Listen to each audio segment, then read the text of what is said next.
இன்றைக்கி காலம்பரம் இந்த எக்ஸ் தளங்களில் வர்ற இந்த வீடியோக்களெல்லாம் பார்க்கும்போது அப்படியே அடி வயிறு பற்றிக்கிட்டு எரியுது. அமிலத்தை ஸ்ட்ரைட்டாக ஃபனலில் வச்சு ஊற்றுன மாதிரி அங்கே தொண்டையிலேருந்து அடி வயிறு வரைக்கும் அப்படியே எரிஞ்சு புகையுது. அப்படி என்னன்னா, ஒரு பெண்ணை தரையில் உருட்டி அடிக்கிறானுங்க. சுற்றி நின்று ஆம்பளையை தான் அடிக்கிறானுங்க. அதில் ஒரு பையன் இருக்கான். அவன் 12 வயசு தான் இருக்கும். அவங்க அம்மா வயசு இருக்கும். அந்த பொம்பளையை எட்டி உதைக்கிறான், அடிக்கிறான். இன்னொரு பக்கம் சற்று தள்ளி இன்னொரு வயசான அம்மாவை மிதிக்கிறானுங்க, அடிக்கிறாங்க. யார் என்னன்னா அவங்கெல்லாம் அரிஜனங்கள், கடவுளின் தெய்வங்கள்னு சொல்லி காந்தியடிகள் சொன்னார். ஒடுக்கப்பட்ட ஜாதியினர். அவங்களையெல்லாம் அந்த உயர் ஜாதியினர் அடிக்கிறாங்க, நொறுக்கிறாங்க. போலீஸ் இல்லை, எதுவும் இல்லை. அதே நேரத்தில் இன்னொரு புருஷனும் பொண்டாட்டியும் பைக்கில் போகிறாங்க.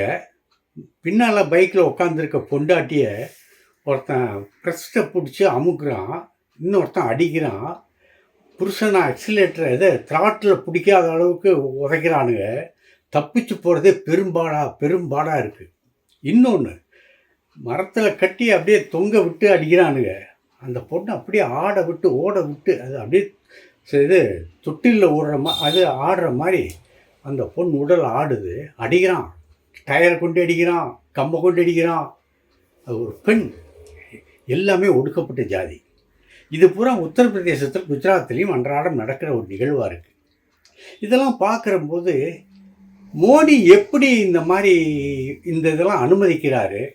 இதெல்லாம் அவர் காதுக்கு போகாதா, கண்ணுக்கு தெரியாதா அப்படிங்கிற ஒரு விரக்தி, வெறுப்பு இதோட அப்படியே நம்ம தமிழ்நாட்டுக்குள்ளே அப்படியே வந்தோம்னா, தமிழ்நாடு சொர்க்க பூமியாக இருக்குது.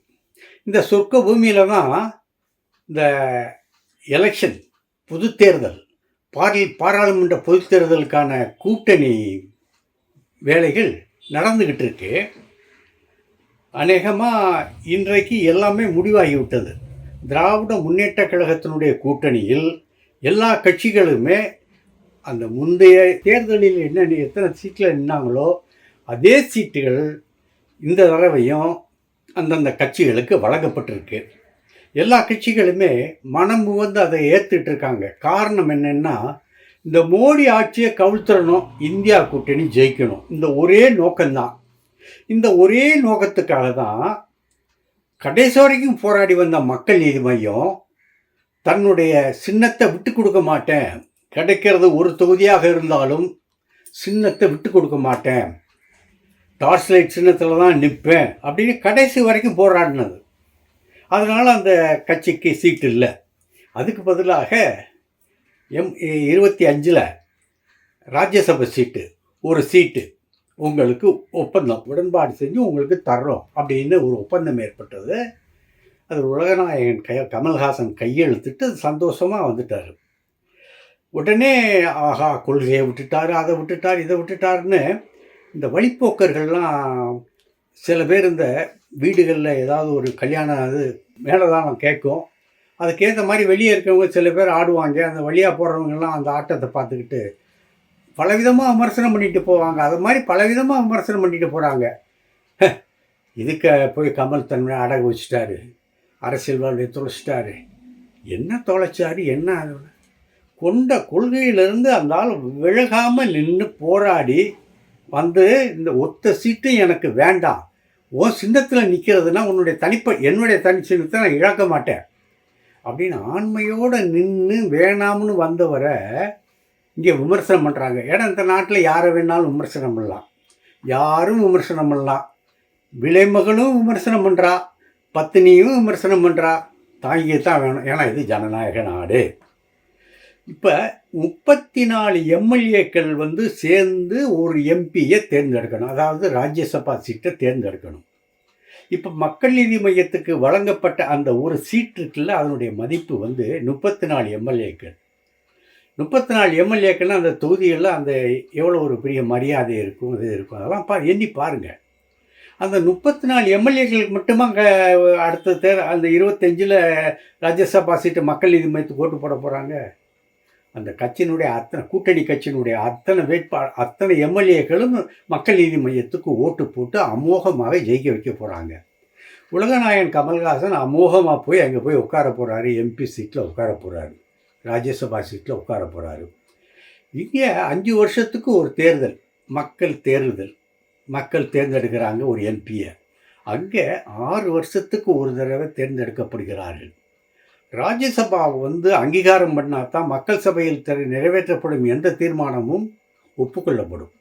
இந்த மாதிரி ஒரு உயர்தரமான அறிவாளிகள் இருக்கக்கூடிய இடத்துக்கு பெயர் தான் ராஜ்யசபா.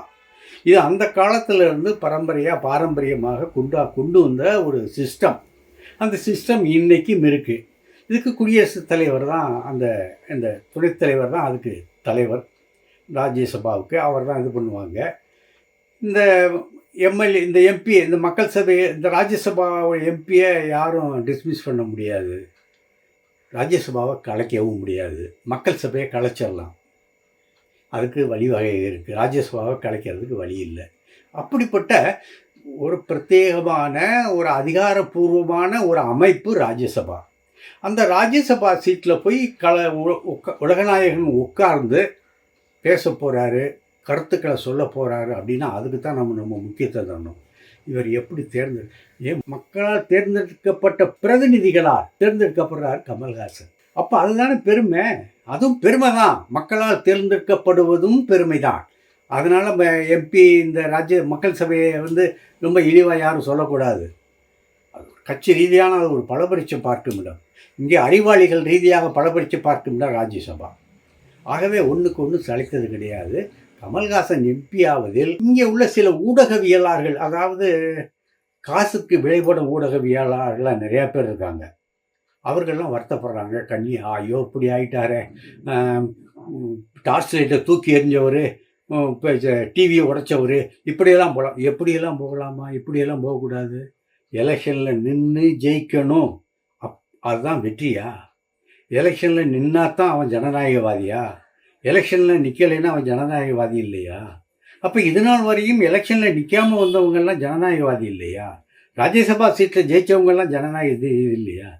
அதாவது இது ஒரு குருட்டுத்தனமாக விவாதம். இந்த குருட்டுத்தனமாக விவாதத்தில் யாரும் பங்கு கொள்ளக்கூடாது, அதை யாரும் சட்டம் செய்யக்கூடாது.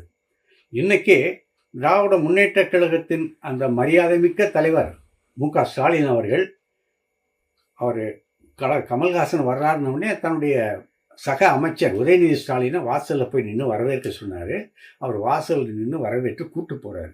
அப்போ ஒரு தலைவனுடைய அங்கீகாரம் எவ்வளோ பெரிய இது, மதிப்பு மரியாதை தமிழக மக்கள் அவருக்கு கொடுத்துருக்காங்க. அதை மதித்து திராவிட முன்னேற்ற கழகம் எவ்வளோ மரியாதையும் கூட்டிச் செல்லுங்கிறது இங்கே தெரியுதில்ல? அதை நீ கவனிக்க வேணாமா? இதெல்லாங்க என்ன ஒரு கூட்டு போய் அவனுக்கு என்னன்னே தெரியல. கமலஹாசன் போட்டிட்டு பல கஷ்டங்களை சந்திக்கணும். இப்படி இதுதானே அவனுடைய எதிர்பார்ப்பு. எப்படியானா அவர் எம்பி ஆகிட்டார்ல, எம்பி ஆகுறாருல்ல, அதுதானே உனக்கு வேணும். அடிமையாகிட்டார். எப்படி அடிமையானார்?